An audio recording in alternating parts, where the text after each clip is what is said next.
Assalamualaikum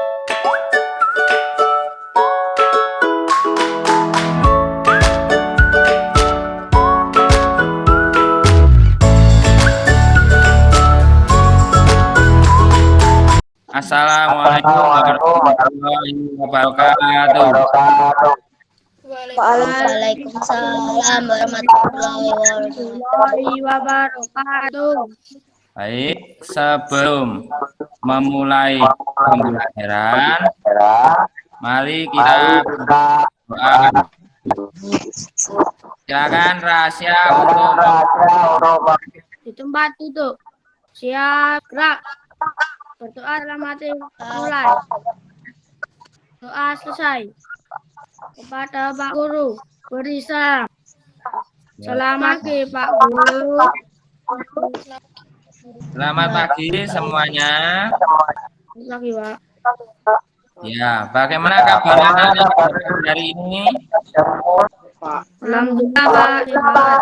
Alhamdulillah sehat semua.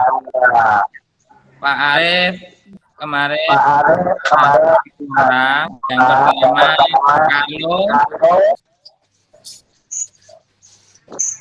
terus coba Carlo mengatakan suara ya, terus Janes, Brian bisa on kamera. Baik semuanya, orang sudah ada. Oke, mari kita mulai dulu untuk menyanyikan lagu Halo Halo Bandung. Nah, nanti anak-anak bersuara semua ya. Ya Pak. Nah, mari kita mulai dulu untuk menyanyikan lagu Halo Halo Bandung.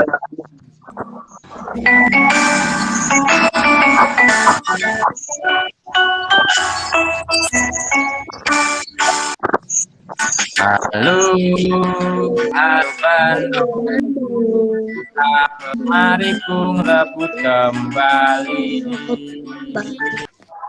Menyanyikan lagu Halo Bandung ini dengan maksud tujuan untuk kita tetap mengingat lagu-lagu perjuangan sebagai kita untuk mencintai tanah air kita. Materi yang akan kita pelajari hari ini adalah yang pertama, menentukan pikiran utama pada teks non-fiksi tentang komponen ekosistem. Pak Arif ucapkan terima kasih dulu, anak-anak telah bersedia hadir dengan tepat waktu. Jadi sebelum jam 8:30, anak-anak sudah masuk ke ruangan Jimmy ini, berarti anak-anak disiplin semua. Terima kasih, tepuk tangan dulu untuk semuanya. Pada pembelajaran ini, anak-anak dengan tujuan yang pertama, anak-anak dapat menganalisis pikiran utama dan kalimat utama. Yang kedua, anak-anak dapat menganalisis pikiran utama dalam bacaan teks non-fiksi. Coba, Pak Arif ingin tahu, apa itu lingkungan?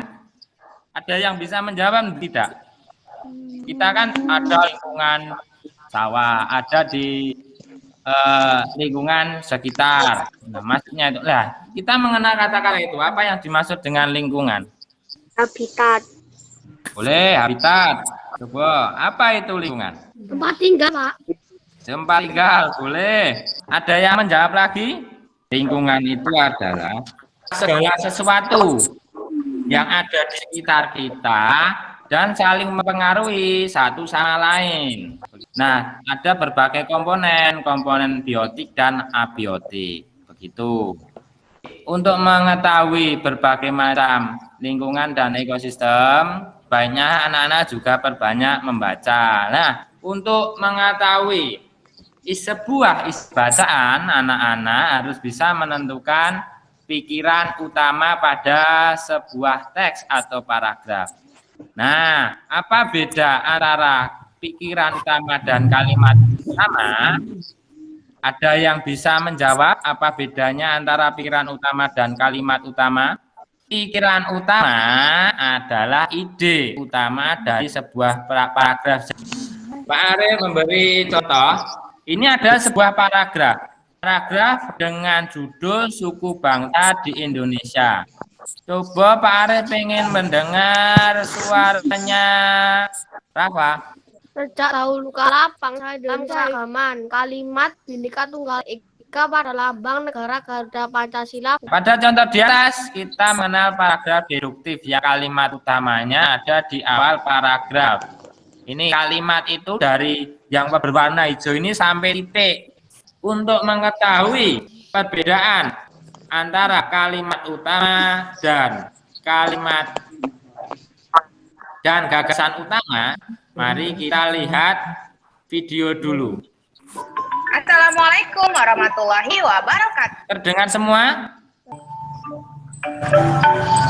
Pertama, kita akan mempelajari kalimat utama. Kalimat utama adalah kalimat yang berisi gagasan utama atau pokok permasalahan yang menjadi dasar suatu cerita atau paragraf. Kemarin Pak Arif sudah mengirimkan lembar kerja yang seperti ini. Nah, ini baca dan cermati bacaan teks dengan judul ekosistem yang terdiri dari 4 paragraf. Yang ini. Temukan kalimat utama dan pikiran utama pada setiap masing-masing paragraf. Isikan pada tabel yang sudah disediakan di LKPD masing-masing. Tuliskan informasi penting yang ada pada setiap paragraf. Nanti setelah selesai anak-anak bisa mengirimkan pekerjaannya lewat foto, pekerjaan anak-anak foto lalu dikirim di grup. Sekarang Pak Alif beri waktu 5 menit untuk menemukan gagasan utama dan kalimat utama pada masing-masing paragraf. Anak-anak bisa menuliskan di LKPD-nya, di lembar kerjanya, atau di buku tulis. Silakan. Dengan format seperti ini. Kita mulai diskusi dulu. Untuk yang paragraf 1. Sekarang Pak Arif pengen mendengar dulu dari pendapatnya Janes. Semua makhluk hidup memerlukan lingkungan tertentu untuk memenuhi kebutuhannya, Pak. Ya, itu yang kalimat utamanya. Untuk yang pikiran utama. Semua makhluk hidup memerlukan lingkungan tertentu, Pak.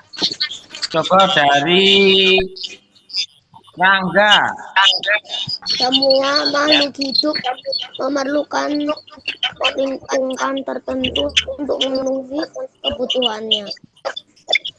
Boleh. Boleh. Sekarang coba Pak Arif ingin mendengar jawabannya dari Bian. Coba Bian kameranya dibuka. Semua makhluk hidup memerlukan lingkungan tertentu untuk memenuhi kebutuhannya. Coba Janes. Individu adalah makhluk hidup tunggal, misalnya seekor kambing, seekor burung, dan sebuah pohon cemara. Oke, bagus.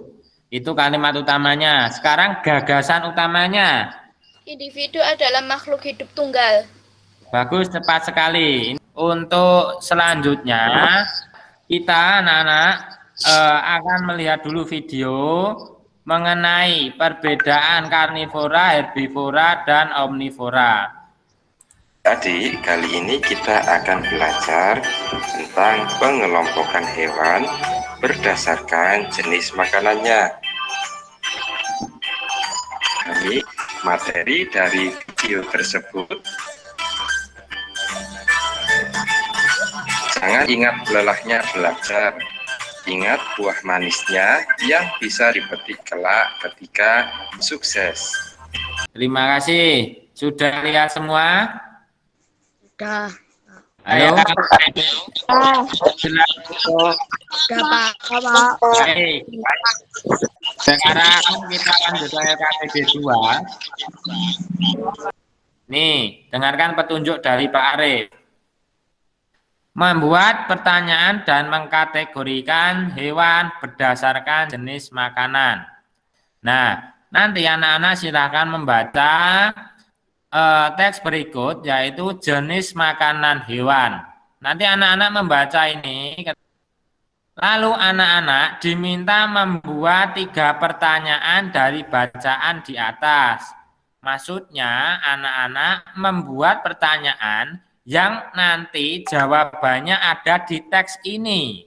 Dari kegiatan tadi kan anak-anak sudah membaca dan melihat video dari Pak Arif. Hewan karnivora apa ya? Coba Janes, Pak Arif pengen mendengar suaranya Janes. Hewan pemakan daging, Pak. Hewan pemakan daging. Contohnya apa contohnya? Singa, harimau, serigala, Pak. Oke, pendapatnya dari Janes. Untuk herbivora, Pak Arif pengen mendengar Ahya, coba dari Ahya. Hewan pemakan tumbuhan, Ciri-cirinya bagaimana di penyusunnya? mempunyai gigi seri dan gigi geram. Oke, terima kasih. Mempunyai gigi seri dan geraham. Nah, ini nanti anak-anak bisa melanjutkan di rumah dengan ini, mengerjakan ini. Mengelompokkan hewan-hewan berdasarkan jenis makanannya dan ciri-cirinya bagaimana. Terus anak-anak tuliskan kesimpulannya. Jadi kesimpulannya, contohnya nih, karnivora adalah hewan pemakan dengan gigi penyusun. Nanti anak-anak terus difotokan, lalu dikirimkan ke WA di grup. Begitu, paham ya? Nah, untuk kegiatan selanjutnya, nanti anak-anak membuat teks, membuat cerita. Petunjuknya adalah, yang pertama, pilihlah 2 hewan yang memiliki jenis makanan yang berbeda. 1 hewan pemakan tumbuhan dan 1 hewan pemakan lainnya. Ini tuliskan penjelasan tentang hewan tersebut, termasuk habitat asli, jenis makanan, serta cara hewan tersebut mendapatkan dan memakan makanannya. Gunakan hasil pengamatan dan informasi penting yang telah kamu dapatkan dari bacaan untuk melengkapi tulisanmu. Kamu juga dapat melengkapi tulisanmu dengan gambar hewan yang kamu maksud. Tuliskan penjelasan tentang hewan itu pada bagan berikut. Dari pembelajaran yang telah kita lalui tadi, coba kita mempelajari apa saja. Kalimat utama dan gagasan utama. Oke, bagus. Menentukan kalimat utama dan gagasan utama. Itu yang pertama. Lalu yang kedua, kita mempelajari apa? Mengelompokkan hewan berdasarkan jenis makanannya. Ya, yang pertama, menentukan gagasan utama pada kalimat utama. Lalu yang kedua adalah mengelompokkan hewan berdasarkan jenis makanannya. Terima kasih anak-anak sudah berani untuk menjawab. Setelah ini Pak Arif akan beri link soal evaluasi berbentuk Google Form. Untuk pertemuan berikutnya, nanti anak-anak akan mempelajari tentang ekosistem dan lingkungan kembali. Sebelum selesai, mari kita nyanyikan dulu lagu Garuda Pancasila. Tolong nyanyikan dengan lagu dengan semangat. Garuda Pancasila,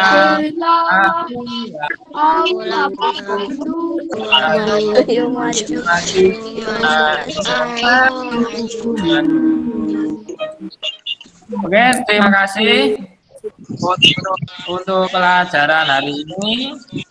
Sebelum selesai, Pak Ade meminta, tadi kan Raja, sekarang Rafa.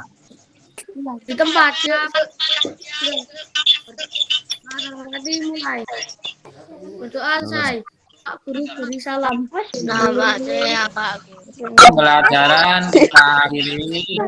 Sampai berjumpa lagi pertemuan berikutnya. Sekian. Wassalamualaikum warahmatullahi wabarakatuh. Waalaikumsalam warahmatullahi wabarakatuh.